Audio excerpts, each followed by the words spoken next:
Hi అండి. Hotel స్టైల్‌లో మైసూర్ బోండా ఇంట్లోనే చేసుకుందామా? ఒక సీక్రెట్ ఇంగ్రీడియంట్ యాడ్ చేశారంటే బయట క్రిస్పీగా లోపల స్పాంజీగా వస్తాయండి. దీనికోసం ముందుగా ఒక మిక్సింగ్ బౌల్ తీసుకొని అందులో ఒక కప్పు దాకా పెరుగు వేసుకోండి. అందులోనే ఒక స్పూన్ దాకా బేకింగ్ సోడా వేసుకొని అంతా బాగా కలుపుకొని ఒక కప్పు దాకా మైదా పిండి వేసుకొని ఒకసారి కలుపుకొని అందులో పావు స్పూన్ దాకా వాము వేసుకోండి.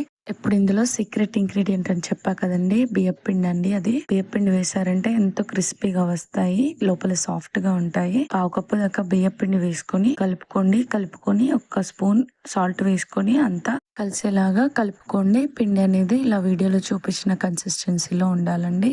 ఇలా కలుపుకున్న పిండిని ఒక అరగంట పాటు పక్కన పెట్టండి. మంచిగా పులుస్తుంది. పిండి బాగా పులిస్తేనే బొండాలు బాగా వస్తాయండి. ఇప్పుడు డీప్ ఫ్రైకి సరిపడా ఆయిల్ వేసుకోండి. ఆయిల్ వేడయ్యాక పిండి తీసుకొని ఇలా బోండాల్లాగా పిండిని వేసుకోండి. ఆయిల్ అనేది బాగా వేడి చేసుకోండి. వేడిగా ఉంటేనే బోండాలు ఆయిల్ పీల్చుకోకుండా బాగా వస్తాయండి.